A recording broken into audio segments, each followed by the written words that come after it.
Varicose veins కి సరైన చికిత్స కోసం సంప్రదించండి ఎవిస్ హాస్పిటల్.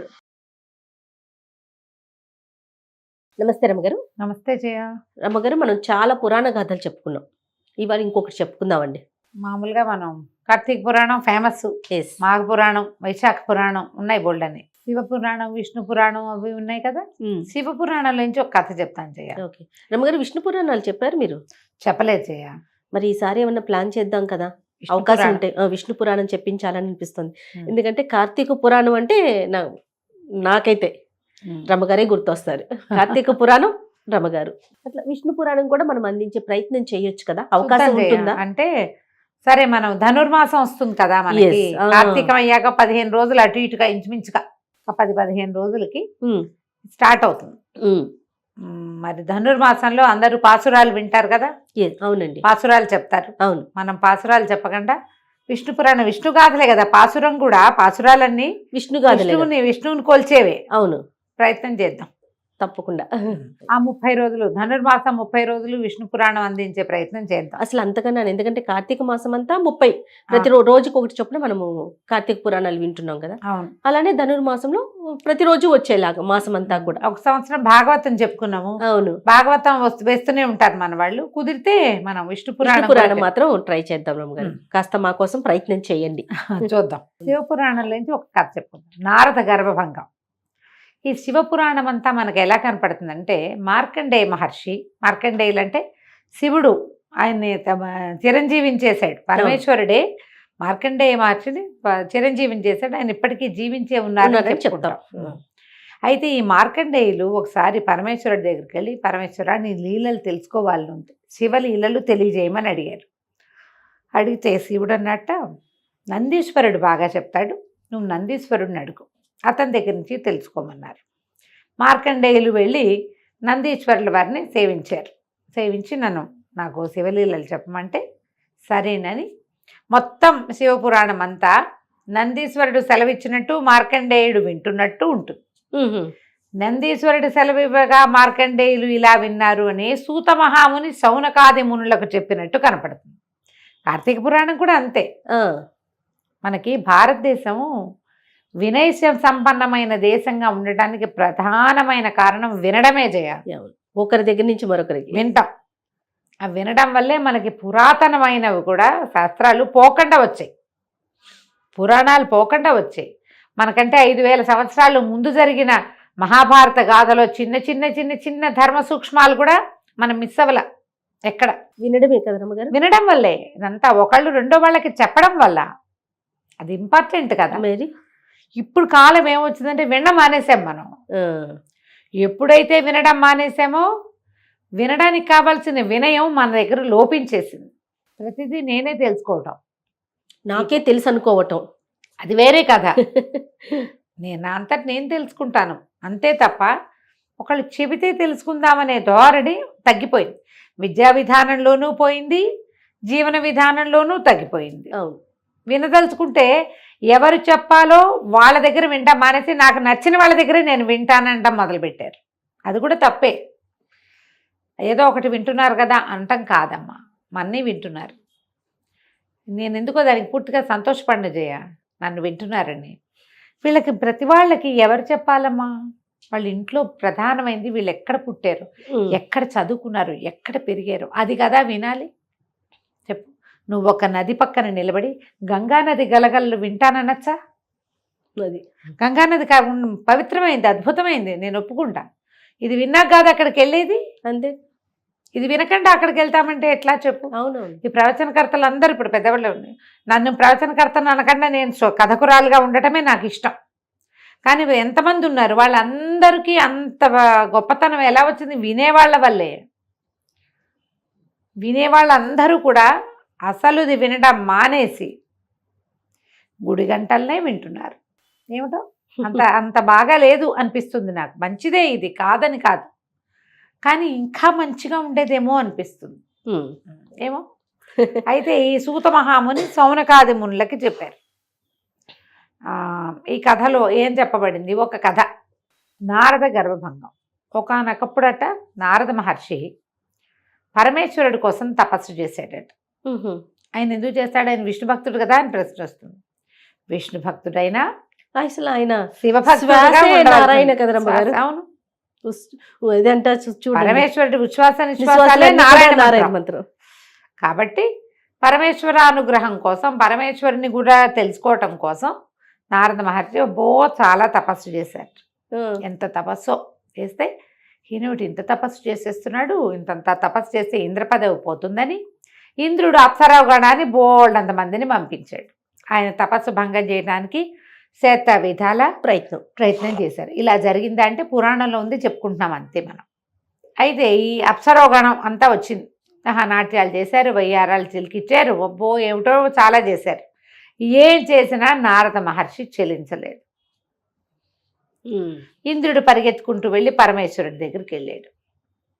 అయ్యా, నారద మహర్షి చెల్లించలేదు, ఆయన తీవ్రమైన తపస్సు చేస్తున్నాడు, నా పదవికి భంగం వస్తుందని నాకు భయంగా ఉంది, ఏం చేయమంటావంటే ఆయన పరమేశ్వరుడు అన్నాడు, అయ్యా నువ్వు భయంగపెట్టద్దు, అతను ఇంద్ర పదవి కోసం చేయటల్లా నా అనుగ్రహం కోసమే చేస్తున్నాడు, నన్ను తెలుసుకోవడం కోసమే.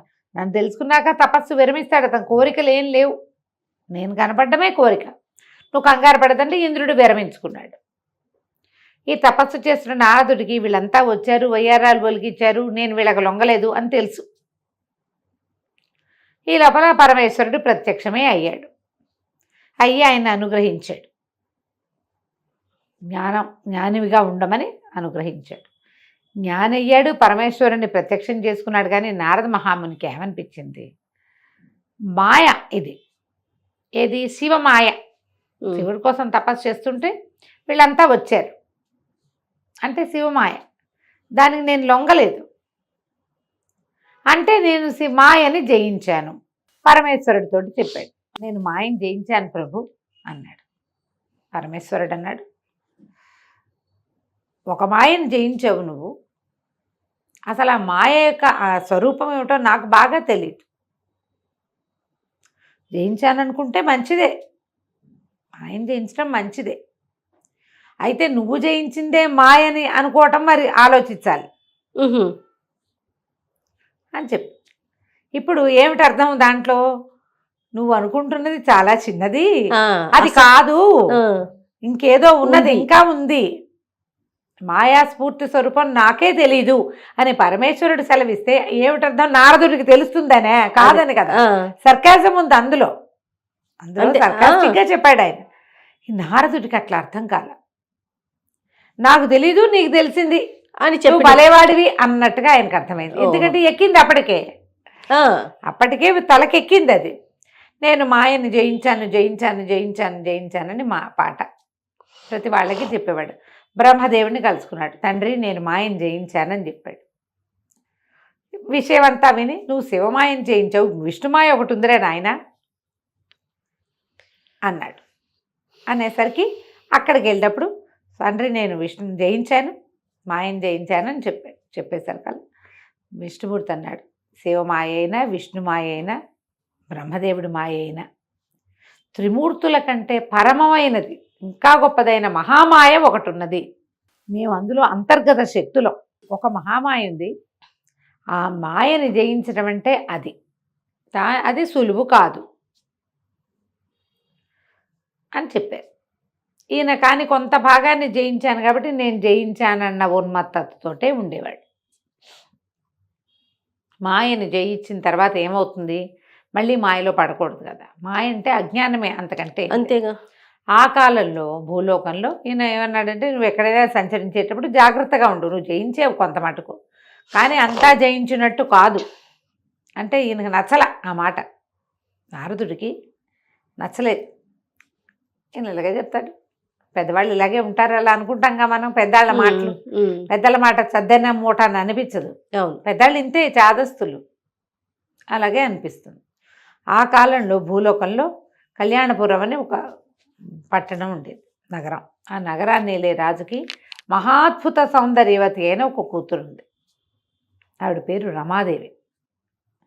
అయితే ఈయన భూలోకానికి వెళ్ళినప్పుడు ఆ నగరానికి వెళ్ళాడు నారదుడు. వెళ్తే వాళ్ళు బాగా ఈయన్ని పూజించి పోషించి తమ దగ్గర ఉంచుకుని అందరూ వచ్చి నమస్కారాలు చేస్తే ఈయనకి అమ్మాయి నచ్చింది. ఈయనకి ఏమనిపించింది, వివాహం చేసుకోవాలని భావించాడు. భావిస్తే ఏదో చిన్నగా హింట్గా అన్నాడు. అనేసరికి పిల్ల తండ్రి, ఆ రమాదేవి తండ్రి ఏం చెప్పాడంటే, మా అమ్మాయి విష్ణువుని తప్పిస్తే ఇంకొకరిని వివాహం చేసుకొని ఉంటుంది, విష్ణువునే వివాహం చేసుకుంటుంది అనేసరికి ఈయన బాగా ఆలోచించుకుని విష్ణువు దగ్గరికి వెళ్ళాడు. నారాయణ, నాకు ఇప్పటిదాకా వివాహం సంకల్పం కలగలేదు. ఈ భూలోకంలో కళ్యాణపురం అనే నగరం ఉంది. ఆ పాలకుడికి అద్భుతమైన సౌందర్యవతి అయిన కూతురుంది. ఆ పిల్ల పేరు రమాదేవి. ఆవిడని వివాహం చేసుకోవాలని నాకు అనిపించింది.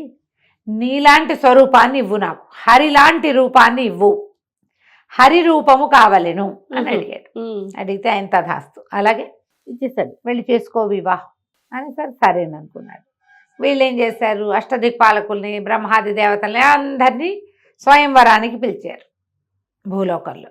ఈయనకి నవ్వొచ్చింది నారదుడికి. విష్ణువు హరిరూపం, అమ్మాయి విష్ణువుని వరిస్తాడు, ఎందుకు పిలవడం వీళ్ళందరినీ? విష్ణు స్వరూపంలో ఉన్నవాడిని పిలిస్తే సరిపోతుంది కదా, నేనే కదా అనుకున్నాడు. ఆయన అద్దంలో చూసుకుంటే ఆయనకి విష్ణు స్వరూపం తందిగా కనపడింది. పైగా చెప్పాడు కదా హరిరూపం, హరిస్వరూపం. సరే, పెద్దగా ఏర్పాట్లు చేశారు. మన స్వయంవరం ఏర్పాట్లలో మొత్తం అందరూ కూర్చున్నారు. నారదుడు వెళ్ళి కూర్చున్నాడు. ఆయన చక్కగా విష్ణువులాగా పీతాంబరాలు కట్టుకుని, మరి మకర కుండలాలు అవి ధరించి, విష్ణుమూర్తి హరి ఎలాంటి వాటిని ధరిస్తాడు, చక్కగా మెడలో చక్కటి పద్మమాలాలంకృతుడుగా ఉండి, పచ్చని బట్టతోటి కిరీట ధారణ అది చేసి తను కూడా వెళ్ళి లైన్లో కూర్చున్నాడు. ఈయన మొహం చూసిన వాళ్ళంతా నవ్వుతున్నారు. అర్థం కాదు, ఆయన ఉన్మత్తంగా ఉన్నాడు. అమ్మాయి వచ్చి తన మెడలో దండేస్తుంది, విష్ణు రూపధారిని పెళ్లి చేసుకోక ఏం చేస్తుంది? రమాదేవి వచ్చింది, అందరినీ చూసుకుంటూ వెళ్తుంది. అందరూ ఎవరు తమను పెళ్లి చేసుకుంటుందని వాళ్ళు ఎవరో ఎక్స్పెక్ట్ చేయట్లే, వాళ్ళకి తెలుసు. మర్యాదకు జరుగుతోంది అంతే. అమ్మాయి చూస్తున్నారు. ఈ అమ్మాయి నారదుడి దగ్గరికి వచ్చింది. వచ్చేసరికి నారదుడు అనుకున్నాడు, వేస్తుంది దండ అనుకుంటే, ఆవిడ ముసిముసి నవ్వులు నవ్వింది. వెనకాలన చిరగతలు కిసుకుమని నవ్వారు. అర్థం కాలేదు, ఏమిటి?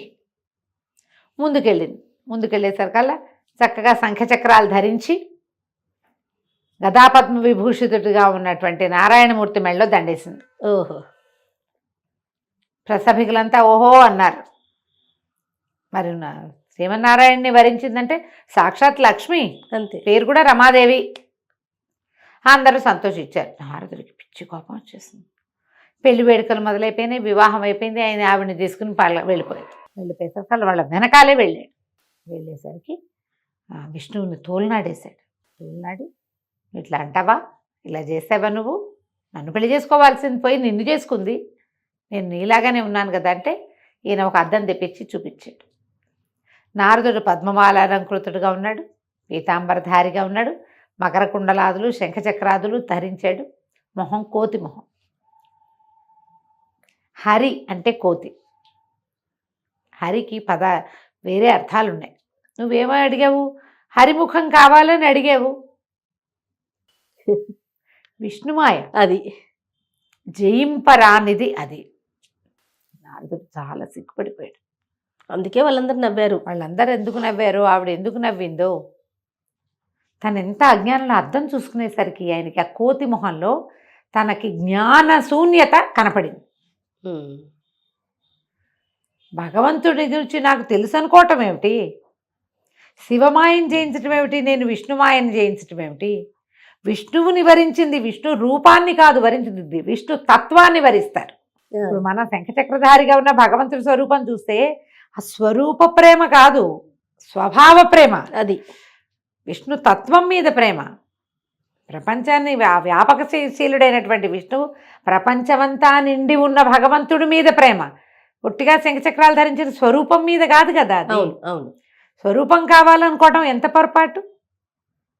పరిపరి విధాల భగవంతుడి కాళ్ళ మీద పడి వేడుకున్నాడు, నా జ్ఞానాన్ని మన్నించు, సాక్షాత్ లక్ష్మి స్వరూపాన్ని వివాహం చేసుకోవాలనుకోవటం ఏమిటి? ఇదే అజ్ఞానాన్ని మనం రావణాసురుడి దగ్గర కూడా చూస్తాం. అవును, మాయ కమ్మిన వాడు చేసే పని అది. మాయే, అంతకంటే ఏమిటి? విష్ణు మాయ జయింపరానిది మాయ, ఎవ్వరి వల్ల కాదు, అందులో నుంచి బయటపడలేం. మన్నట్లా వ్యామోహింప చేసేస్తుంది. అప్పుడు మళ్ళీ నారదుడు తన గర్వం భంగమై నేను చేసిన తపస్సు వల్ల నాకు మాయం జయించే శక్తి వచ్చిందని నమ్మకంతో ఈ ప్రవర్తన చేశాడు. జయింపరానిది. అయితే విష్ణువుని ఆయన శపించాడు. నువ్వు కూడా నాలాగే భార్యకి దూరం అయ్యి, ఇప్పుడు అమ్మాయి పెళ్లి చేసుకుందాం అనుకున్నా, అది దూరం అయిపోయాను కదా, భార్యకు దూరం అయ్యి కోతుల సహాయంతో పెళ్ళాన్ని దక్కించుకుంటావు, నాకు కోతి మొహాన్ని చేసావు కాబట్టి. ఓహో, అందుకనే అందుకనే అయితే ఇప్పుడు విష్ణువు ఏం చెప్పాడంటే, ఆయన నవ్వుతూ, చూసావా నువ్వు మాయలో ఎలా పడ్డావు, పర్వాలా నేను ఎట్లాగూ దశావతారాలు ఎత్తితే రామావతారంలో ఇదే జరుగుతుంది, వానర సహాయమే కదా. నువ్వు నన్ను శపించినా కూడా నేను నీకు వరం ఇస్తాను. నువ్వు కోపి ధూర్తుడివైనా కలహభోజనుడు అని పేరుతోటి త్రిలోక సంచారము చేసి లోకక్షేమం కోసం నువ్వు ప్రవర్తించేటట్టుగా నీకు వరం ఇస్తున్నాను నేను.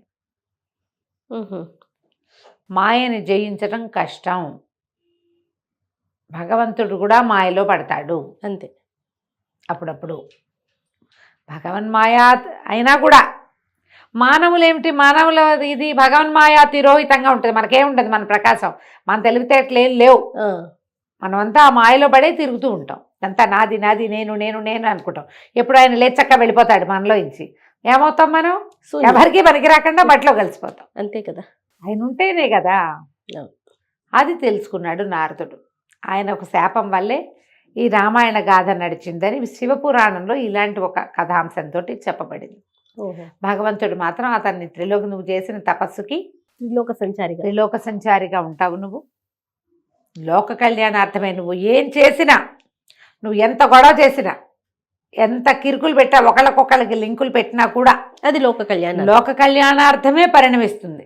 ఎట్లా నీకు కోపం వచ్చి నువ్వు ఇచ్చిన శాపం లోక కళ్యాణార్థం పరిణమించిందో అలాగే పరిణమిస్తుంది అని చెప్పి ఆయనకి వరం ఇచ్చాడు. అప్పటి నుంచి నిత్యనారాయణ మంత్రంతో ఉంటాడట నారదుడు. కథ కంచికి మనం ఇంటికి. అద్భుతమైన స్టోరీ. నమస్తే. నమస్తే.